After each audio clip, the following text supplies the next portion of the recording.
It's me, Margaret. I brought Jake along. He's been fussing all morning, and I thought some time with Grandma might cheer him up. You're always bringing that little one around, Natalie. Could you hold him for a bit? He's getting so heavy. I feel like I'm going to drop him any minute. You're out in this bone-chilling weather with him. And for what? You're going to wear yourself out carrying that baby everywhere. Well, I dropped Eric off at the office. I thought I'd swing by for a visit before I go about my day. It's nice to see you, Margaret. But dragging the baby through the cold, slipping and sliding over the icy roads just to come here. What if you fell? The sidewalks are treacherous right now. I have to come over, Margaret. I worry about you being alone in this big house. Jake! Oh, my little Jake. Oh, look at you, my precious little one. Did you have breakfast? Are you keeping Mommy busy? So, what were you up to this morning, Margaret? The house seems so quiet. What do I do? Just sit here in this empty house, thinking about all that's gone. Without Walter, there's no one to cook for, no one to chat with over morning coffee. Just me, alone with my thoughts. Did you at least eat something for breakfast? I went through the motions, I guess. But no, not really. Going through the motions isn't enough. Oh, I see yesterday's oatmeal sitting there, untouched. What did you have instead? Just a slice of toast and apple, and that's it. I didn't feel up for anything else. Margaret, you know that's not good for you.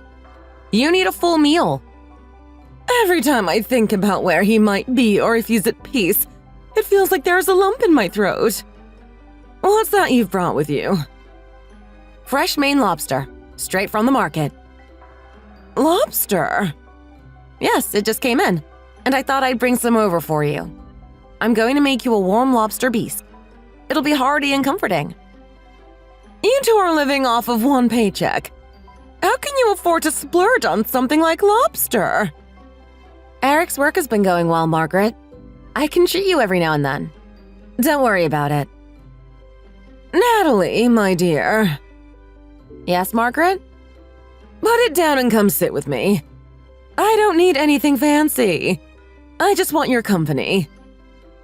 If I leave without cooking it, you'll put it in the freezer and never touch it.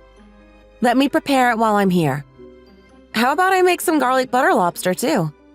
I'll make a dipping sauce. Maybe add a little side of salad. Would that be all right? I'll make it myself later if I feel like it. You just leave it and come sit down. All right, I'll put it in the fridge for now. Come over here now. You're going to make me ask twice. Come sit with me. I need to talk. What's wrong, Margaret? You seem so down. Come here. Let me feel your warmth. My shoulders and back are all knotted up. I need you to work out these aches. I feel like I can't even move right. You haven't been sleeping, have you?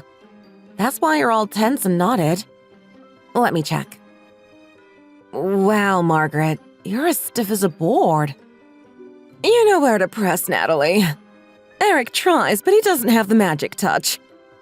Oh, right there. That's it. Let me get your scalp too, Margaret. You'll feel better afterward. I promise.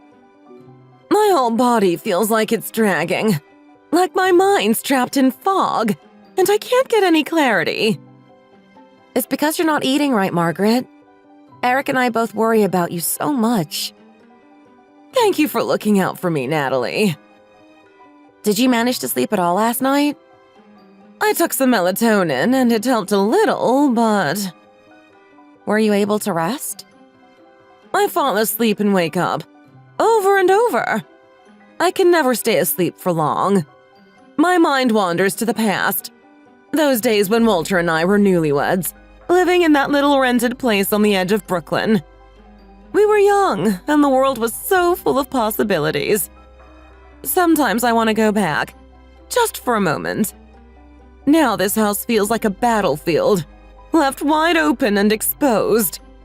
It's like a cold wind from the Arctic is blowing through every room, and it won't leave. It's completely understandable, Margaret. You two were so close. Even when he'd travel, you'd call him every day just to say you missed him. It's natural to feel this way. Why would you bring that up? I just think maybe you should try thinking of him as away on a long trip rather than gone for good. It might make the days a little easier. And why would I do that? Because you always talked about trying new things. You mentioned yoga, singing classes, even gardening. Things you wanted to do but never had the chance. Gardening? Yes, you have such a love for plants. You've always been drawn to anything that grows and blooms. I can sign you up for all of it. Yoga, singing, and a gardening class. I've already looked into the best places around. I could do it myself if I wanted. I'm not helpless, you know. I've got enough strength left for that. I know you do, but let me handle the details this time. As soon as spring comes, you'll have a fresh start waiting. You're always trying to get me to do things, aren't you? There's nothing holding you back anymore. You have freedom now. You wanted to explore all these interests, but you put them on hold for him. It's been 2 months, Margaret, and you've spent every day inside. Let me help. I'll cover everything for a whole year, and you can just focus on rediscovering yourself. Staying here alone only makes it harder. I suppose you're right. It's easy to get lost in memories when there's nothing else to focus on. Sometimes I feel like the past is the only thing keeping me going, but I know I need to move forward too. Thank you, Natalie. Maybe it's time to take that first step.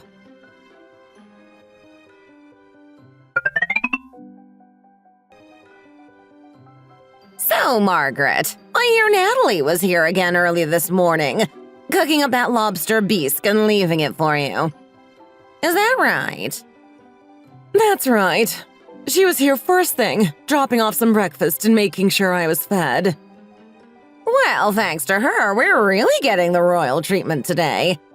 This soup is just delicious. Go ahead. Have as much as you like. Honestly, I remember when you were so against Eric marrying her just because she's a little older than him. Now, Sylvia, why dig up the past? We've all moved on from that, haven't we?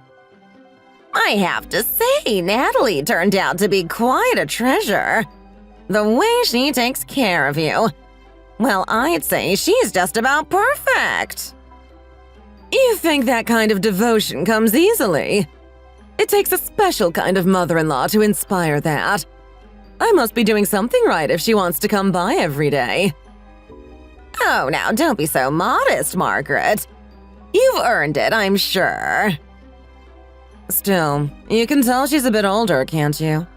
It shows sometimes. What do you mean? Shows how?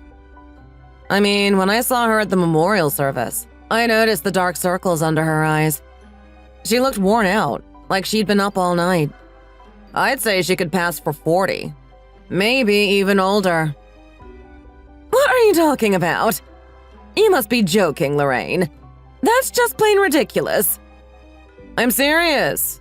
She may only be 35, but she looks well over 40. Almost 50, even.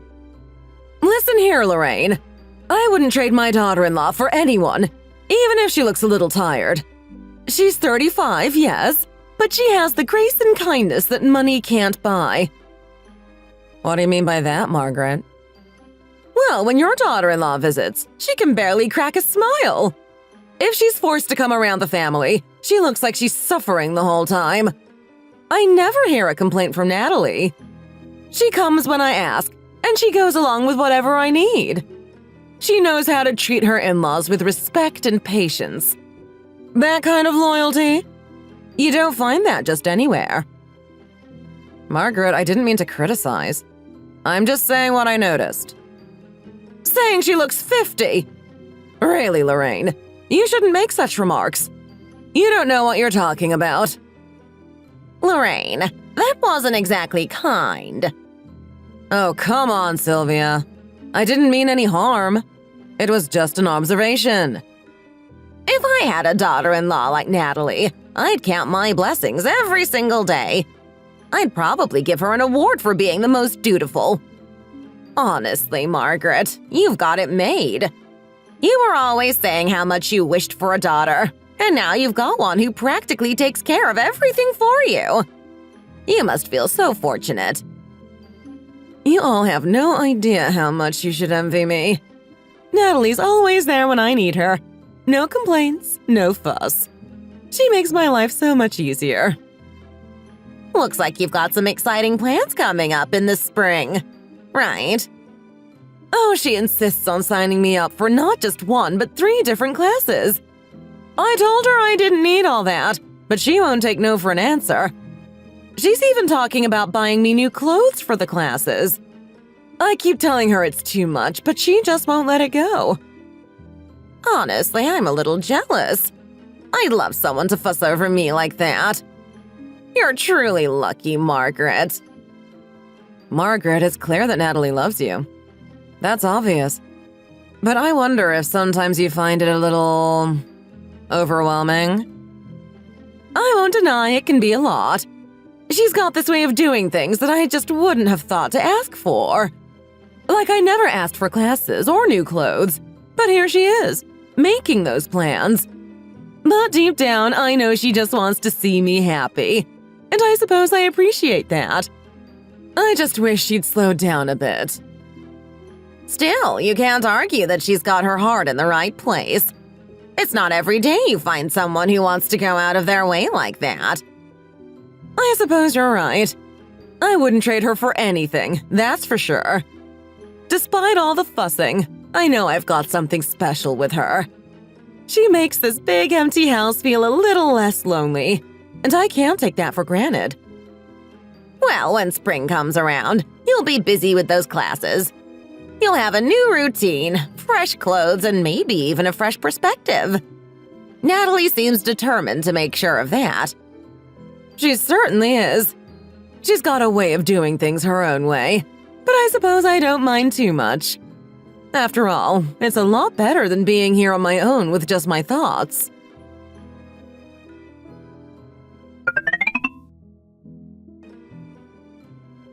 Oh, honestly, what a silly fuss. Such nonsense.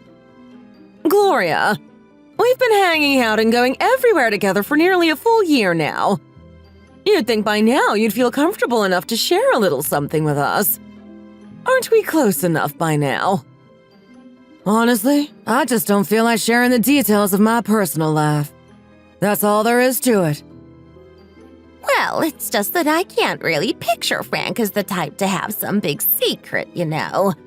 I mean, he's got those movie star looks, but that doesn't mean he'd have a wife and a girlfriend on the side.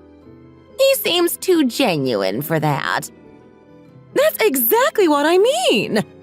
You've been meeting Frank for lunch for over 3 months now, since the beginning of summer. But the whole time you've barely said a word about him. You're like a vault. Margaret, you sure do have an interesting hobby, prying into people's business. What's so fascinating about Gloria's private life anyway? Come on, Diane. Don't tell me you're not even a little bit curious. I mean, aren't you at least a bit interested in what's going on with her? If Gloria doesn't want to share, she must have her reasons, don't you think? But we're all part of this little gang. We've been through a lot together over the past year, sharing all kinds of things. We know each other so well by now. Look, just because we're friends doesn't mean we need to know every last detail. If Gloria wants to keep something private, then that's her choice. We should respect that, right? Diane, you're always so quick to shut down my curiosity. Why is it that every time I start asking questions, you act like I'm out of line? Margaret, if Gloria doesn't feel like sharing, that's her choice. Let's not pry. Instead, let's focus on our Saturday hike. Where do you ladies want to go? Well, I'd vote for Mount Adams. It's the closest to my place, and I've heard it's beautiful this time of year. You always choose what's most convenient for you, don't you, Gloria? Or we could head to Willow Hill. The wildflowers are in full bloom now, and the views are supposed to be stunning. And we could pick some herbs and flowers along the way. Make it a whole day of foraging and hiking. Are we even allowed to pick flowers up there? I'm not sure if that's allowed. It's fine as long as we're respectful and careful. We're just picking enough to make some small bouquets or maybe press into keepsakes. Sounds like the perfect spring picnic. We could make a nice lunch, bring some blankets, and really make a day of it. Absolutely. It's the perfect time of year for it. A little picnic, some fresh air, and good friends. It's exactly what we need to celebrate spring. Honestly, if it weren't for all the fun we have, I'd have left this group ages ago, just to avoid Diane's bossy attitude. Margaret, do you remember when you first came to the yoga center? It was almost exactly this time last year. You seemed so lost and overwhelmed. Did I really seem that out of it? Yes, but look at you now! Isn't it wonderful how much a good group of friends can change things? It's a blessing to have people to share with. You're right. Back then, life felt so empty and aimless. I was afraid of falling into a dark place, but having all of you around helped me find my way. I couldn't be more grateful.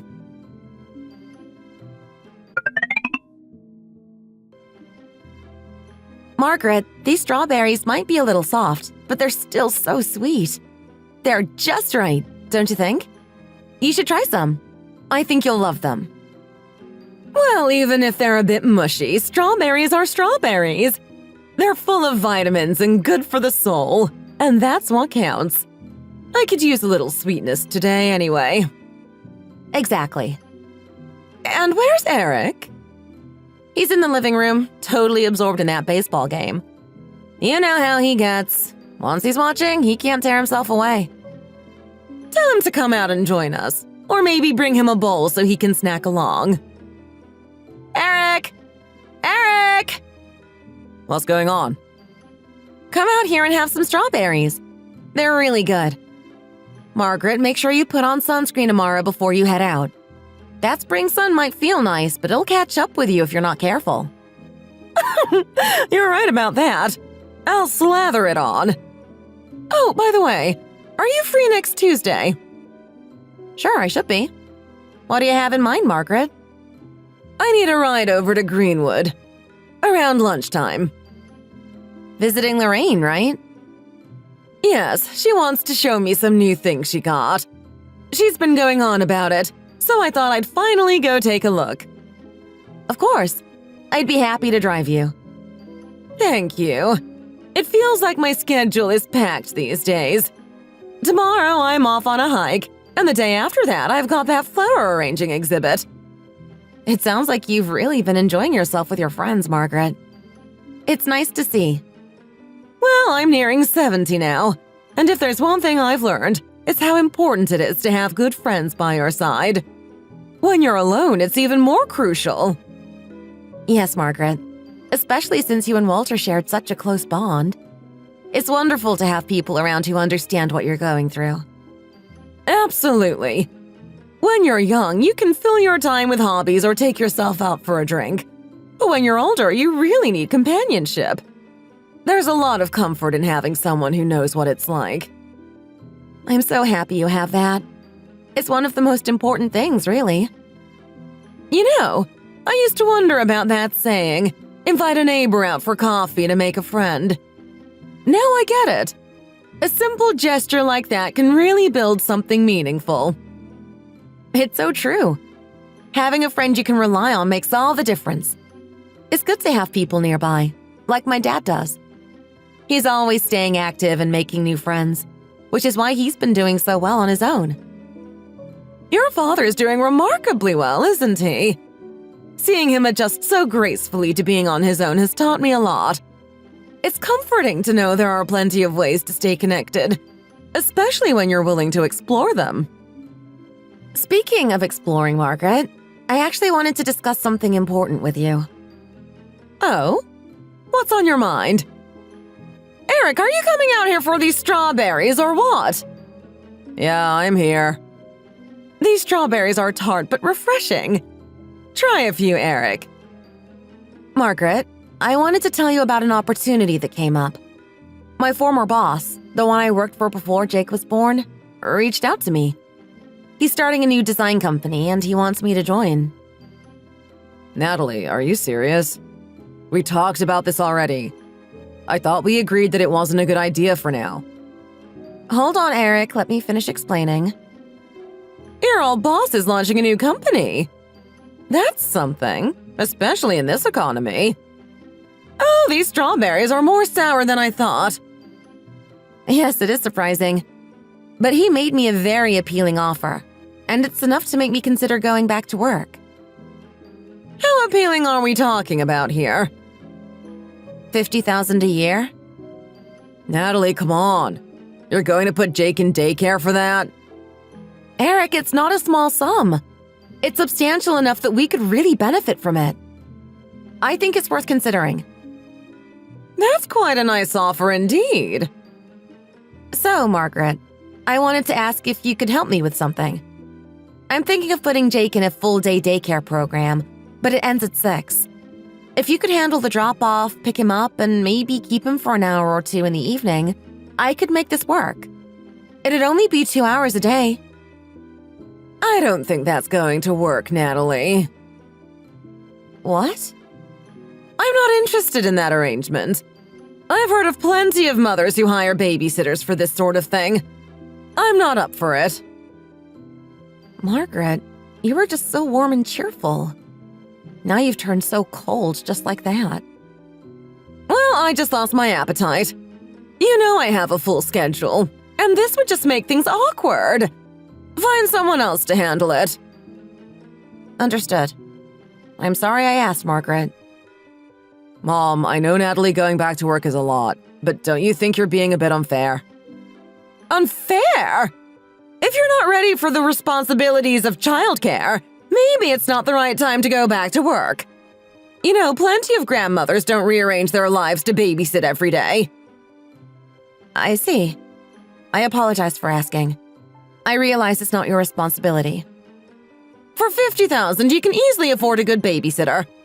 I'm sure there are plenty around the neighborhood who can do this. But Mom, how could we just leave Jake with someone we barely know? He's still so young. Well, I'm not available for that. But I do know some people from the yoga center who babysit. I could ask around if you're interested. Thank you, Margaret, but I'll take care of it. Don't rely on family for everything. It's too much pressure. Mom, you're being difficult. Margaret, I'm sorry if I assumed too much by asking you. I know it's not your job, but it does sting. I didn't expect anything in return, but your response makes me feel like all my efforts have been overlooked. Hearing you tell me not to lean on you feels like a rejection. It's more painful than I anticipated. So I went ahead and hired someone to help with Jake's drop-offs and pickups. I thought it would make things easier, but just 7 months into my new job, I realized I was wrong. I had no choice but to quit. Every time Jake came down with a fever or needed extra care, it felt like I was a criminal at work, as if taking care of my own child was a punishable offense. Sure, the paycheck was nice, but as soon as you become a working mom, everything, absolutely everything, becomes your responsibility. And as for my husband, well, you might have guessed it already. He's busy with work, always going out for drinks with colleagues or meeting up with friends. 3 nights a week he's rolling in late. But me? I never got a single day off. Jake sick? I'm there. Work keeps me late? I'm there. Holidays come and go, and I'm still expected to make an appearance with his family. For 8 long months, I didn't have a single moment to rest.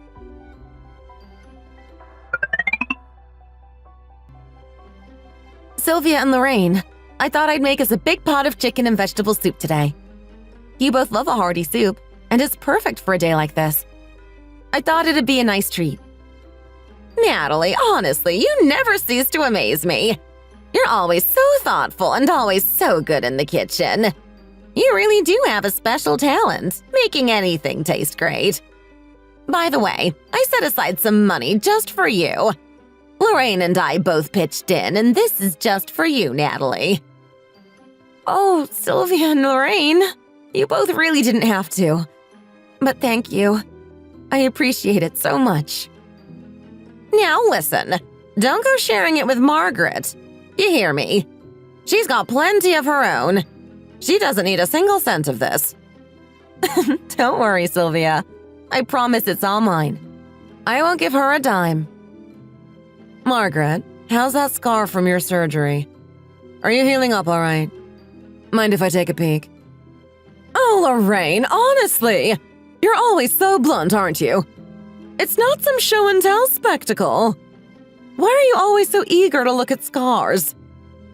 Margaret, we're just glad it's over and done with. They say appendicitis is usually simple, but I've heard plenty of stories about it turning into a whole ordeal. It's lucky it didn't get any worse. Yes, Margaret. My kids were saying that if it only took 2 or 3 days in the hospital, then it must have been a pretty straightforward procedure. That's what they told me. The doctor said my appendix was incredibly inflamed. He said if I had waited any longer, it might have burst, and then I'd have needed a much more complicated surgery. I really dodged a bullet there. Anyway, Margaret, you really do have all the luck.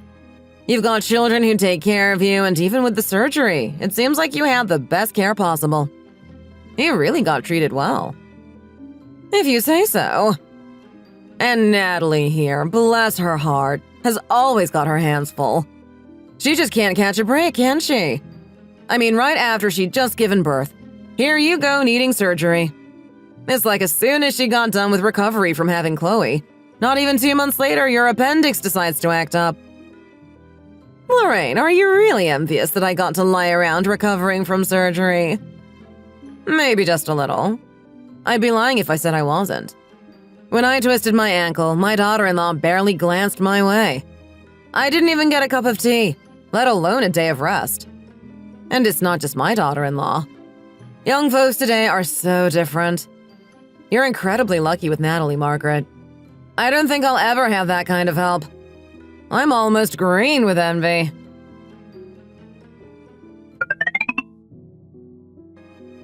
Babe, are you going to take a shower? Not yet.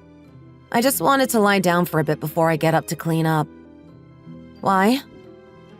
Well, then why don't you go lie down on the couch? The couch? Why should I? Because honestly, you smell like sweat. I mean, come on, Natalie. You're supposed to be a lady. Excuse me? What did you just say? It's June, Natalie. It's hot. If you've been sweating, shouldn't you, I don't know, maybe take a shower? It's kind of hard to ignore. And do you think I've just had all the time in the world to take a quick, refreshing shower today? Do you have any idea what my day has been like? I've been at your mom's house taking care of guests, preparing snacks, making meals, and running around every time there was a knock at the door. Then I finally come home, and I've been chasing after the kids nonstop. Oh, come on. It's not like you were the only one taking care of the kids. I fed them, bathed them, and put them to bed both today and yesterday, mind you. Even the baby. Oh, is that so? You did all that, huh? Thanks for your weekend effort, Eric. I'm really impressed. But maybe you forgot I've been taking care of your mom for the last 8 days straight, ever since her surgery. She's not my mom, remember? She's yours. And it's been a parade of people coming and going every day, practically like a public event. Well, she's popular. People want to come by and see her, you know? She's got a lot of friends who care. Popular? That's your excuse? Eric, look at me. Look at my face. You see these chapped lips? You think I have the luxury to care about showering right now? You really want to bring up my sweat when you see what I've been through. I'm just saying, maybe you could take a quick shower. It'd be better for both of us. Then we wouldn't have to have this kind of conversation. Unbelievable. I don't even know what to call you right now. Husband? Partner? What kind of man says this to his wife? You know what? Fine. Let's pretend I owed a debt to your family from a past life, and that's why I'm stuck doing this now. I'll keep quiet, but trust me, I'm holding it together by a thread right now. One more word and this will get ugly. Wow, Natalie, calm down. It's just a bit of caregiving. What's the big deal? Oh, just a bit, you say? You think taking care of your mom is just a bit of caregiving? When have you spent even an hour doing it? Do you know what it's like having people drop in every day, acting like they're doing us a favor by visiting, while I'm the one running around, cleaning up, making sure everyone's taken care of? It's exhausting, Eric. Well, what am I supposed to do? People want to stop by, and they're there to see her. You can't exactly tell people not to visit her, can you? Besides, I heard that some of them even brought food and cleaned up after themselves, didn't they? Sure, a couple of groups might have done that. But the rest? Who do you think is handling it all? Who's picking up the slack? It's been nonstop. I'm just about ready to lose it. Look, I hired a babysitter for the kid, didn't I? I thought that was helping. You know what, Eric? Thanks for the babysitter. That really makes up for everything, doesn't it? Let's just end this conversation. I'm sorry if my smell offends you. I wouldn't want to upset you further. I'll be sure to handle it, cold-hearted as you are. Natalie, why are you being so dramatic? It's not like my mom's been sick for months on end. What are you going to do when she's really unwell, huh? If she were to lose her memory or need full-time care, what then? Eric, listen to me. I'm this close to losing my temper. So unless you want to see just how upset I can get, I suggest you keep quiet. I don't need to hear another word. I mean it. What kind of husband talks like this? Seriously, why do you have so much to say right now?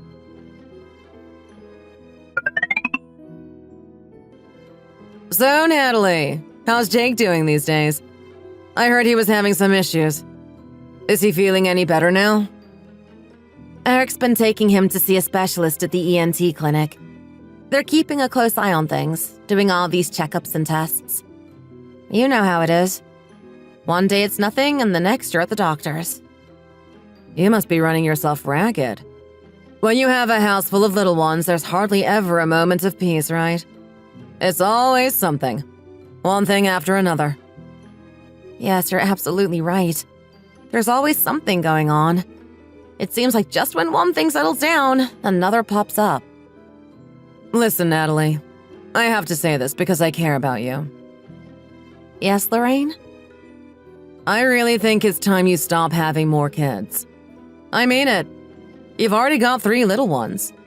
That's plenty. Yes, I know, Lorraine. It does feel like a lot sometimes. It's wonderful to see you and Derek so close and so happy together. It's beautiful when a couple loves each other enough to bring children into the world. And don't get me wrong, in these tough times, raising a family is a real act of love. But Natalie, enough is enough. This world is a tough place, and raising children takes a lot out of you. I understand what you're saying, Lorraine. Eric has always dreamed of a big family, you know? He loves the idea of a bustling household with kids running around, filling the house with noise and laughter. And I admit, I do too. It feels like we're building something meaningful together. It's great that Eric's able to provide, that he has a good job and can give you that stability. It must feel wonderful knowing that you're both doing well. It's not just the finances, but you know, the whole picture. But trust me, take my advice. 3 is more than enough. You're still young, but you don't want to overdo it. I had to, and let me tell you, the effects don't show right away. But once you get to my age, those pregnancies catch up with you. Your body doesn't forget, Natalie. Every baby changes things. I hear you, Lorraine. Honestly, after this last one, I'm not sure I have the energy to go through it all again. I feel like I've reached my limit. You've done a lot already, Natalie. I just hope you realize that your body has limits, even if you don't feel them right now. I know how much you love your children, and they're beautiful, every one of them. But don't forget about yourself in all this. You've done a remarkable job raising 3 kids. But it's your life too. You have to take care of yourself. Here, take this. It's a little something just for you. Go out, buy yourself something nice, and don't tell Eric. Have a nice meal. A little treat just for you. Oh, Lorraine, you're too kind. Thank you so much. I really appreciate it. You're welcome, Natalie. By the way, does Margaret help out at all with the kids? I know she's busy, but does she give you any support? Margaret? She's always got something going on. She has her own life and seems pretty content. She's definitely not one for babysitting. That sounds about right. She's probably off enjoying herself somewhere, having the time of her life. But tell me, Natalie, doesn't it bother you to see her so carefree while you're running around taking care of everything? Well, I mean, I suppose it could, but… Look, Natalie, I get it. It's natural that you're the one raising your kids. They're your children, after all. That's not something I'm questioning.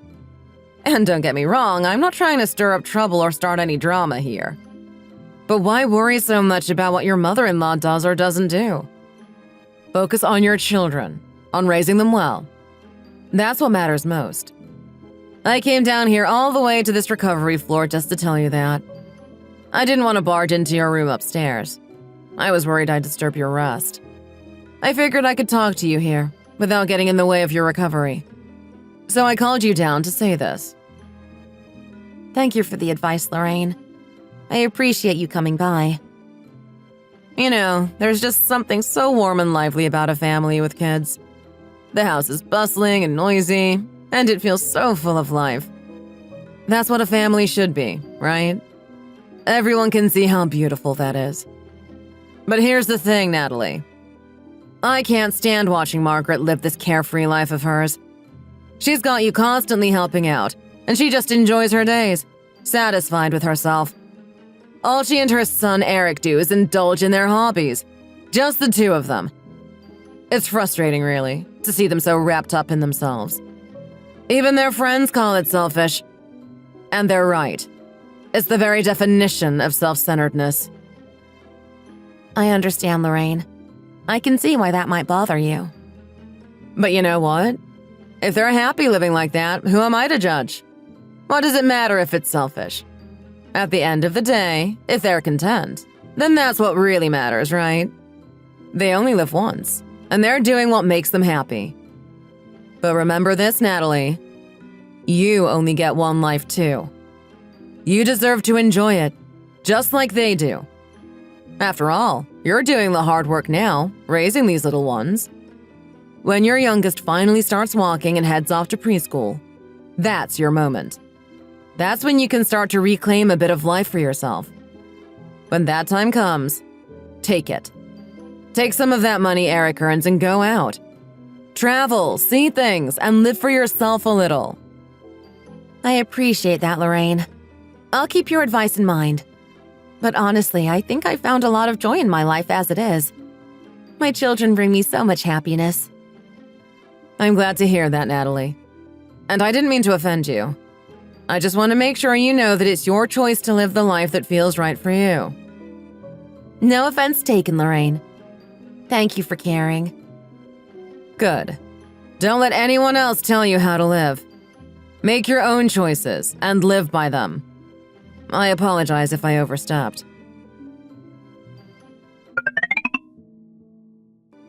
So, you're really planning to go ahead with the surgery? Yes, Margaret. The doctor's been recommending it every time we visit the ENT clinic.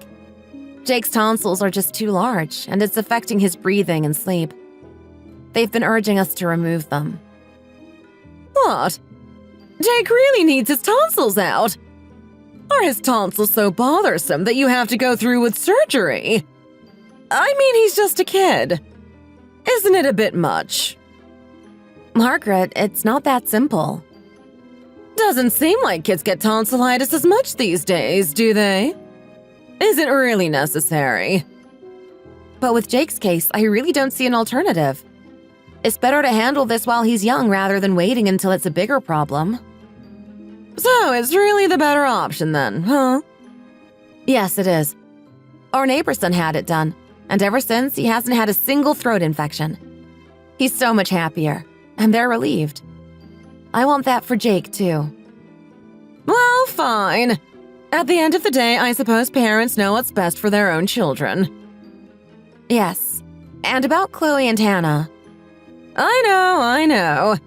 Eric already told me. And now you're saying the babysitter can't come because she's got COVID. That's right, Margaret. And it's only supposed to be a couple of days in the hospital, isn't it? Yes, Margaret. Just 2 or 3 days. That's all. Figures. Of course Eric has to go on a sudden work trip right when you need him here. I guess it's up to me to step in. I suppose I'll have to take them in, no matter how inconvenient. Thank you so much, Margaret. I'm getting everything ready. Meals, snacks, clothes, all packed. I'll have it all prepped for you. Fine. You know, I raised my own kids without help. Who do you think took care of Eric and Emily, who's now over in the UK? I managed it all back then, too. I know you did. And thank you again for doing this. Also, I was hoping you could help with daycare pickups for the next couple of days. Just send me a message with everything I need to know. If you say it now, I'll probably forget half of it. Absolutely. I'll write it all down. I'll be there tomorrow at 10 a.m. with their things. I'll take care of drop-offs at preschool in the morning, so you won't have to worry about that. All right, sounds good. Oh, and Margaret? You recently started those singing classes, right? Are you okay missing one? Well, it's not like I'm preparing for some big concert or getting a degree. At this point, my priority is to help with the kids, not worry about my hobbies. Thank you. Just so you know, Hannah wakes up often during the night. You might lose some sleep. 2 days? I think I can handle that. I really appreciate it, Margaret. All right, now focus on getting through Jake's surgery. How's he doing right now? Did he eat anything? He says swallowing hurts a bit, but he's okay otherwise. He's managing. All right, I'll let you go. I can't believe this. I thought I was done with all this. Just when you think you're finished raising kids, the grandkids bring a new round of chaos. This is the first time I've asked you for help like this. Thank you for understanding. It's an emergency, and I really need the support.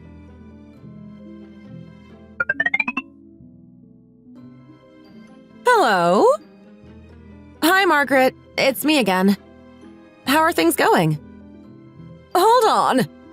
Chloe! Chloe! You little rascal. Who taught you to be so wild? Look at this mess. What were you thinking? Grandma, why did you hit me? It hurts. Margaret, what's going on over there? Chloe, you troublemaker. You need a good snack for this. You've spilled water all over the table. I don't know how I'm supposed to handle this. Margaret, please, don't be too hard on her. Natalie, I've got to go. Chloe just made a huge mess and I need to clean it up. She knocked over a whole bottle of water. It's a disaster. I'm so sorry, Margaret. I didn't mean for you to deal with so much. Why do people have kids?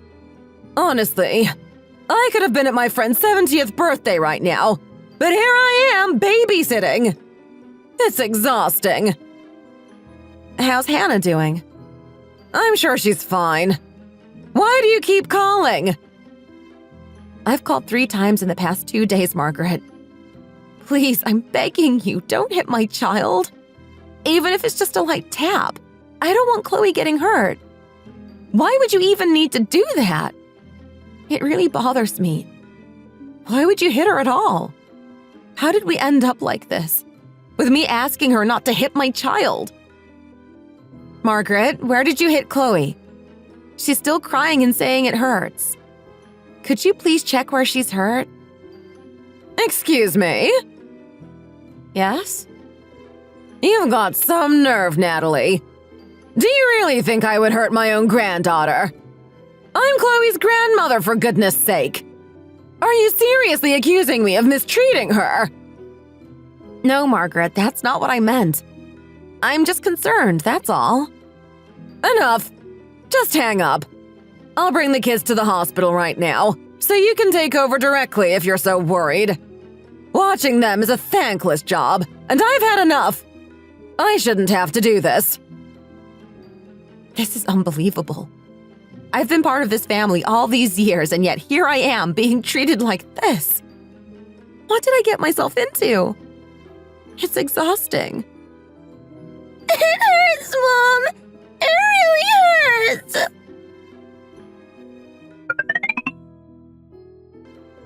Hey, Natalie. Look. Here, I brought them over.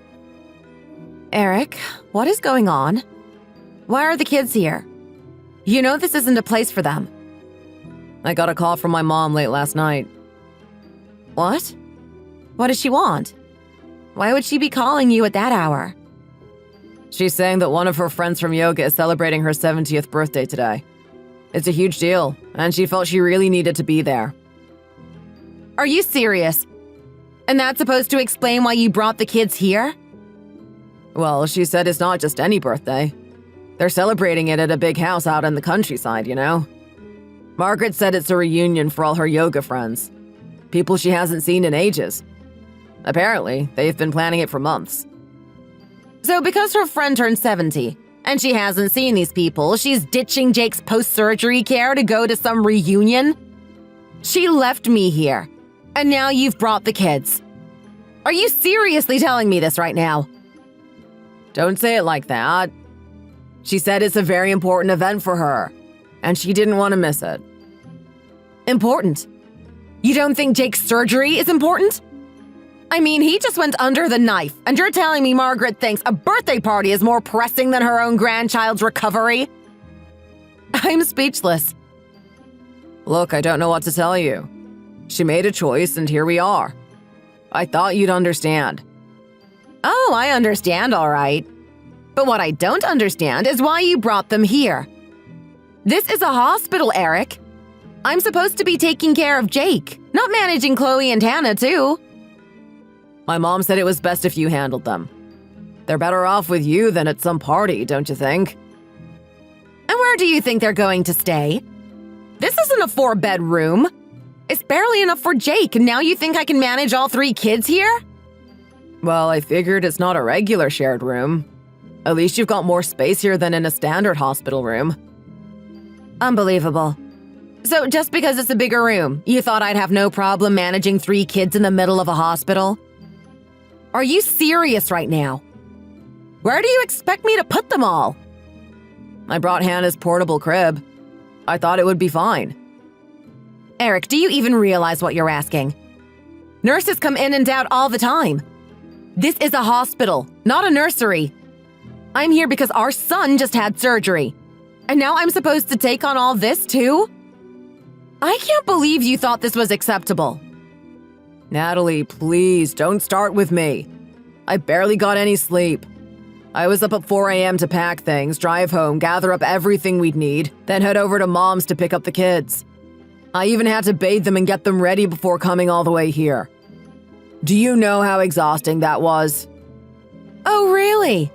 So what? You're the one who's suffering here? Like I've been sitting here relaxing or something, right? I drove 3 hours from the worksite just to be here, and I have to turn around and go back. I'm swamped. I've got things to deal with at work. Accidents on site, things you wouldn't believe. I need to get back, and I have no choice. I have to make a living, don't I? You'll have to handle this somehow. Find a new sitter if you need to. I can't do it all. My head's about to explode. I'm going back. Oh my God. This can't be real. I have to be dreaming. This nightmare isn't happening.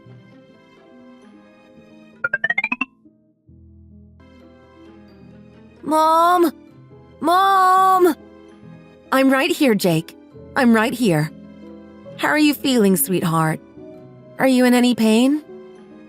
My head feels like it's spinning, like I'm on a merry-go-round, but it won't stop. And your throat? How's that feeling? Does it hurt when you swallow? Yeah, Mom. It feels like I'm swallowing sandpaper and it stings really bad. Would you like to eat something now? I don't want anything. I feel too sick to eat. They say it's normal to lose your appetite after surgery, Jake. But you really need to try to eat something. You know, the sooner you start eating, the sooner we can think about getting you back home. I don't want to eat, Mom. I don't want anything. I understand, honey. How about something cold? Maybe some ice cream? Something smooth that won't hurt when you swallow. Yeah, I think I'd like that. Ice cream would be okay. All right, then. Let's get you some ice cream in just a minute. But you have to at least try, all right? You need it if we're going to get those medicines working and keep you feeling better. Chloe, sweetheart, please. You can't hang on my neck like that right now. You're going to make me drop everything. Chloe! Mom, I don't feel good. Excuse me, ma'am. I hate to say this, but your baby's been fussing for a while now, and my husband is finally asleep. He just had a pretty strong dose of medication, so he's a little sensitive. We're all in this room together, so please, can you keep it down? Yes, of course. I'm really sorry. I'm trying to keep things calm. Thank you for your patience. Oh, I think I'm losing my mind. I can't believe this is happening. Mommy! Mom! Chloe, sweetheart, I know you're tired, but you've got to stop pulling on me. I have Hannah on my back already. Just give me a little space, okay? Excuse me, I don't mean to be rude, but could you please do something about these kids? I have been in hospitals many times, and I have never seen anyone trying to manage so many children in a shared room. You've got to understand, I have a child here who just came down from the ICU. We all need rest, and this is a bit much, don't you think? I'm sorry. I'm truly sorry. I didn't have a choice. I apologize. I understand, but my child's health is delicate. We need to be mindful of each other, please. Oh no, not now. I can't deal with him right now. It's like I'm in hell. This can't be my life. I can't believe this is happening. If I answer this, I know I'll lose it. I can't take any more. Hey, hon. Are the kids asleep? I just got into the hotel now. Finally settled in. You've got to be kidding me. Seriously? Don't even think about messaging me right now, Eric. I swear if you send another text, I'm this close to blocking you. I can't handle another word from you at this moment.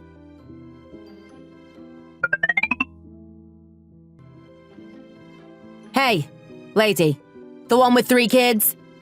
I see you doing your best, but we're all trying to sleep here. Maybe you could move to the waiting room. It's just too much noise in one room.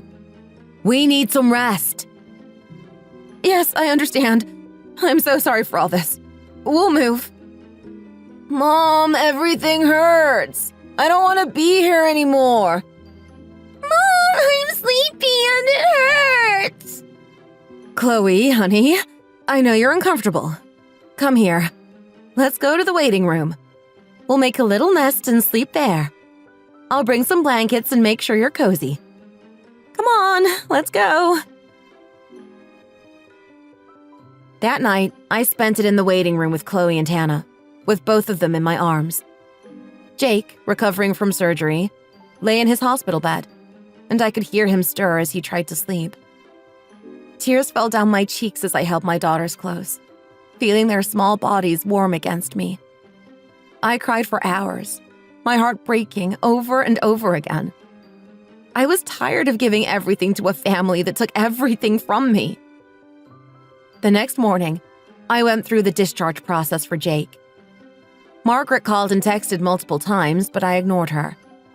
I didn't have the energy to respond, to explain myself, or to listen to whatever justification she had for leaving us in the lurch. As I walked out of the hospital, I made a decision that would change things forever. From that moment on, I vowed to stop catering to Margaret's every whim. I wouldn't make her meals, I wouldn't drive her around, and I wouldn't be her companion at family gatherings. All of the things I did, thinking it would bring us closer, I would stop. She and Eric could handle it themselves. I'd finally come to realize that Margaret and I would never be anything more than in-laws.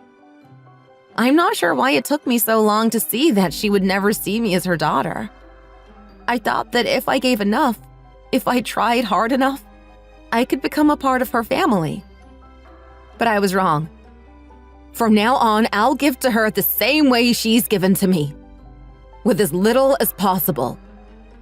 I won't lift a finger unless I have to, and I'll be sure to remind Eric that he can't expect me to cater to his mother any longer.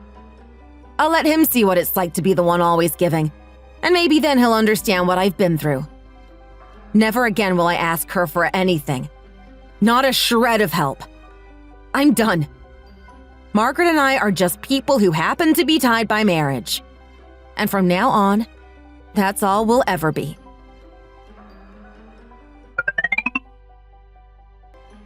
Natalie, it's me.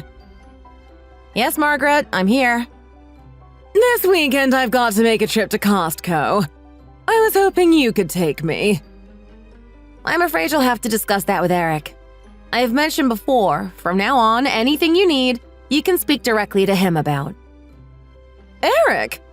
Are you serious? He works all the time.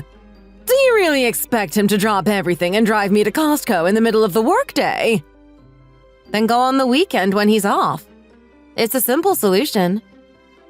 You're really going to stand there and act like this? What's gotten into you?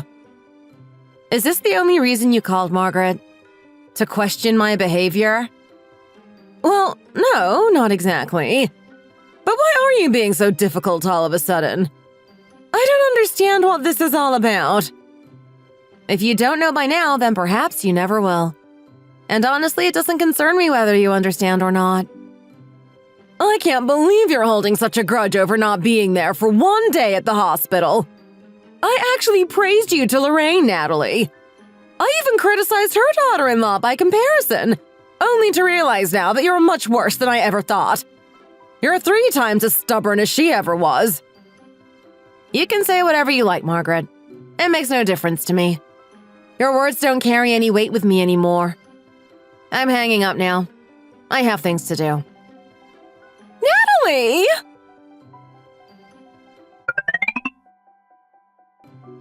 Natalie, don't you think you're overreacting? Overreacting? How exactly do you think I'm overreacting, Eric? Spell it out for me. You and Mom used to get along so well.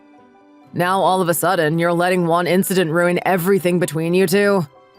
Is that really necessary? The only reason we got along was because I made an effort, Eric.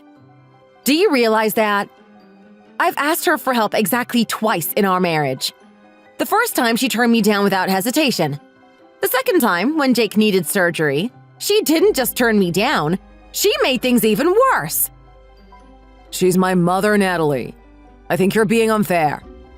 Can't you see that sometimes people make mistakes, especially with family? She didn't mean to hurt you.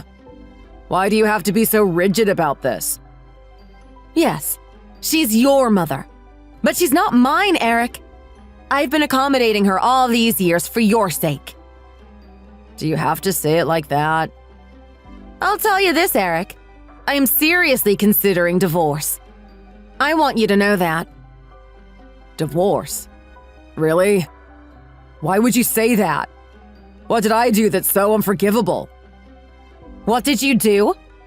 If our kids weren't so young, I would have left the day after Jake's surgery. You need to understand how serious this is. If you want to save our marriage, start thinking about why you're here and what it means to be a husband and a father. I don't think you understand that yet. You're acting like your mother's little boy instead of the man you should be for this family.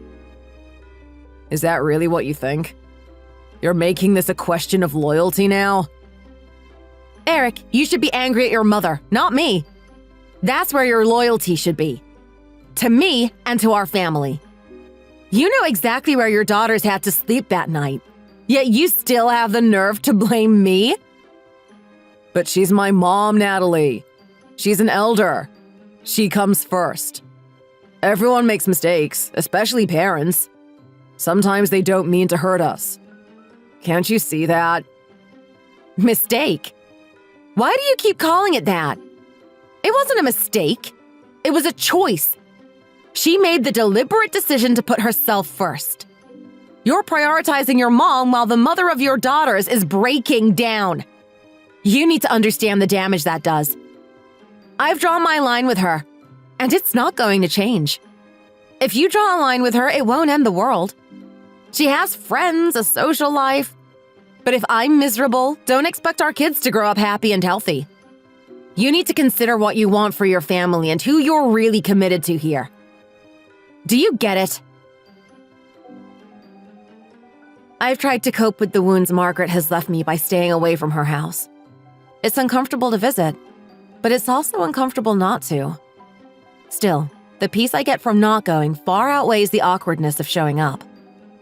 I know Eric is disappointed with my decision, and he makes comments now and then, urging me to be the bigger person or to let things go. Yet even though he hints, he never outright asks me to go anymore. He knows how deep those wounds run and what she has done to strain our family over the years. But what really stings? What gets to me more than anything is his inability to grasp how much this has affected me. He can read his mother's emotions so well, like some innate skill he's mastered. But mine seem to go unnoticed. I can't quite put my finger on why that disappoints me so much. I suppose I wish he could feel, just for a moment, the weight I carry. How much I feel unseen in all this. He understands every flicker of her mood, but he struggles to see me hurting right in front of him. I realize, though, that I can't make him see it. I can't keep waiting for him to notice the toll this has taken on me. So for now, I'm choosing not to go. And I'm slowly coming to terms with the fact that he may never fully understand why. But at least I know, deep down, I'm doing what I need to do to protect my own peace.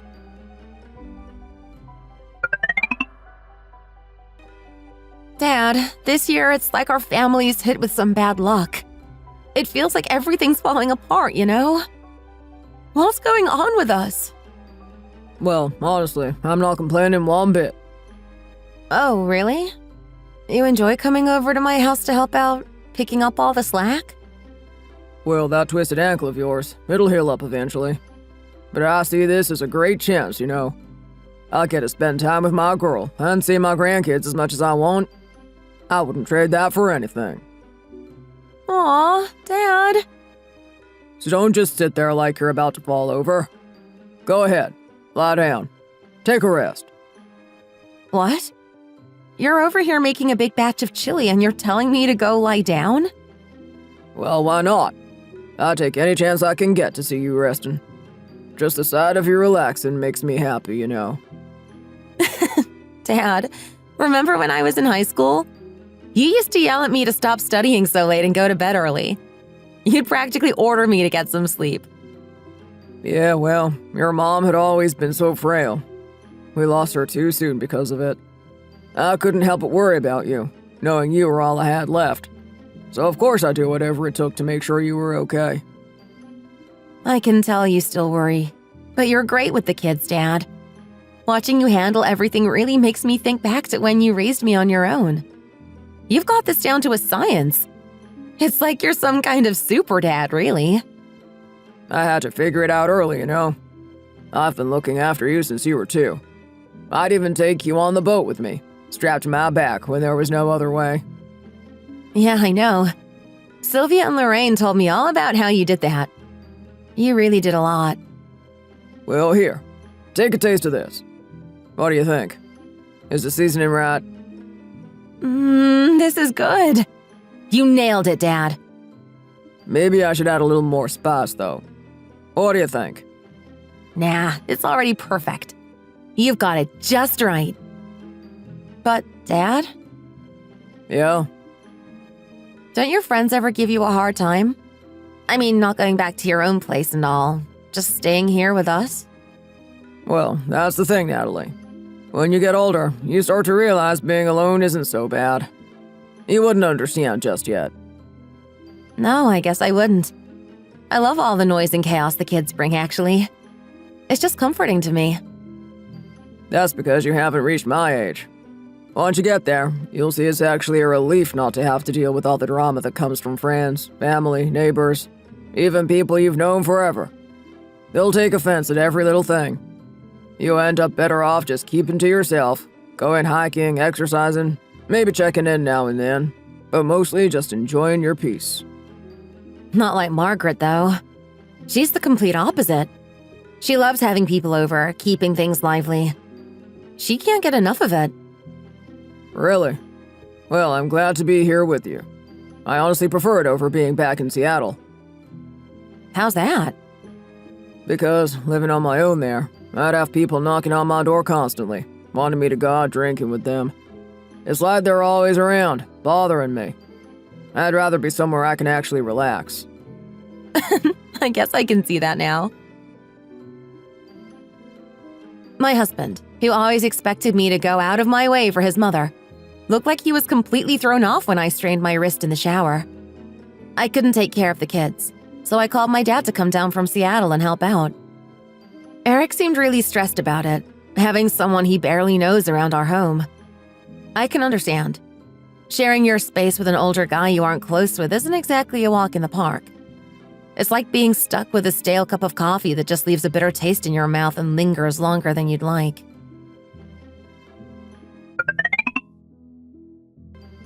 Natalie! I can't believe you actually reached out to your father, all the way in Seattle, instead of calling me! I'm right here, practically around the corner. What do you think your father must have thought? I'm just stunned. Why would you do that? Margaret, he didn't say a single word against you. He was only concerned about me and the kids. Oh, I'm sure he didn't say anything out loud, but believe me, I bet he was thinking it. I mean, think about it. He must have wondered why you didn't just turn to me. It must have crossed his mind, like, why didn't Natalie ask Margaret? I'm just right here. Really, why did you avoid me? Why didn't you just come to me for help in the first place? Why? So you could just come and go as you please, turn around and leave us all alone the next day like it's nothing? I mean, you did that before, remember? Are you seriously going to hold that over my head forever? How many times do I have to explain? It was my friend's 70th birthday. 70! We've been friends for years. You really think I should miss that? And you're still upset? Look, if you needed me, why didn't you just ask me straight out? I would have shown up. No questions asked. You know why I didn't? Because I wanted to cut all ties after that. But I didn't, out of respect. And yet you're acting like I've done something wrong by asking my dad to help. Do you realize how serious this was for me? For us? Fine. Let's really break it down then. I watched your kids for a day, and yes, I had something I couldn't back out of on the next day. Do you know how much I've sacrificed? I raised Eric and practically raised Emily, too. I've been through the ringer.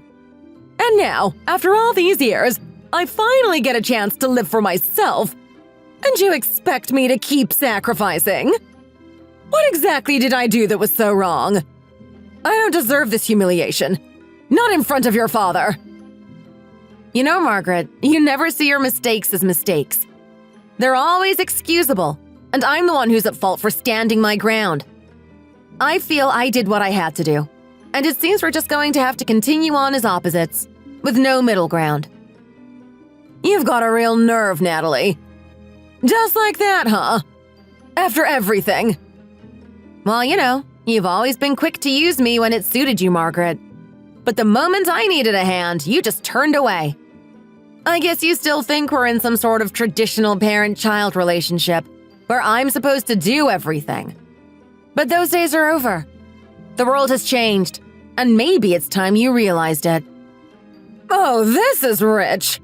Do you hear yourself, Natalie? I can't believe this. Well, Margaret, Take care. Truly. Walking away just like that? Well, you know what? Good riddance. Aren't you something else?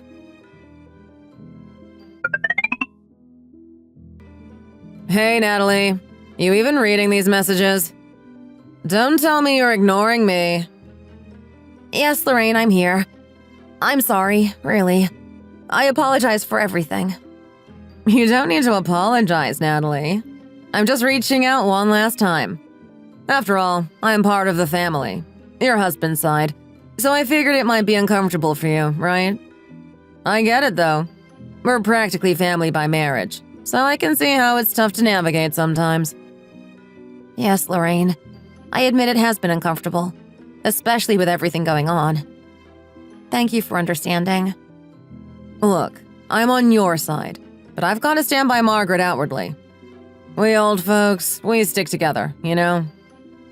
I understand, Lorraine. I really do. But let me tell you something, Natalie. Yes? You did exactly what you had to do. Don't doubt yourself. Well done, my dear. Keep it up, Natalie. I came to realize that Margaret will never change, so the best decision I made was to cut off contact with her. I blocked her on everything, and it's been 3 years since I last saw her. Whenever she wants to attend the kids' graduations or other important events, I simply step aside. I let her go and make sure I'm not there. I won't stand in the way of her relationship with her grandkids, but I'm also done being a part of it. I remind myself not to worry about whether people think I'm right or wrong. I've done my part, given my best, and so I have no regrets or lingering attachments. From now on, I'm focusing on what brings me peace and protecting my own well-being.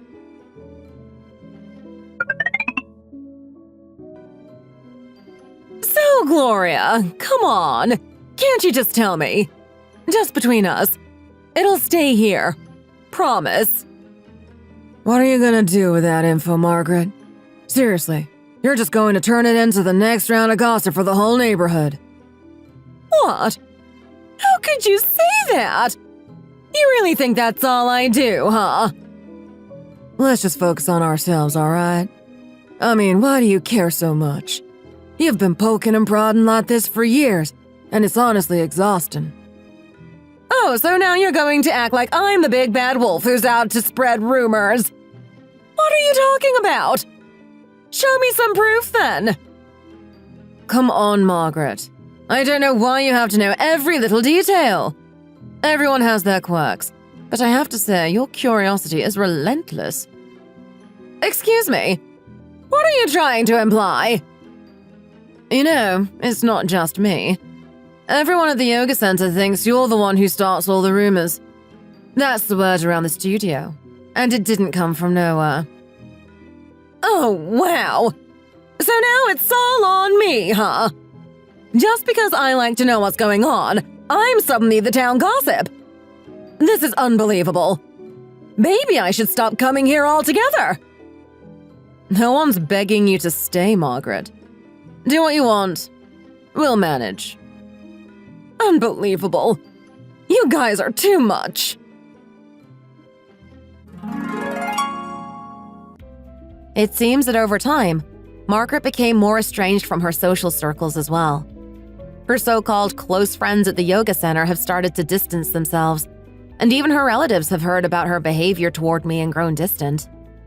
At first, Eric would drop everything to go running whenever she called. Now he just brushes it off, ignoring the calls as often as possible. He's realized it's too much hassle to keep enabling her. Now she's left with just a few casual acquaintances at her choir and flower arranging classes. Unfortunately for her, those places are inconveniently located, and she doesn't drive. I'm certainly not going to offer any help. The bridge between us has been burned. I hear from my sisters-in-law that she's lonely, that she's really isolated herself. Well, I suppose she's just reaping what she's sown. That's it for today's story. If you enjoyed it, don't forget to subscribe, press that notification bell, and hit that like button.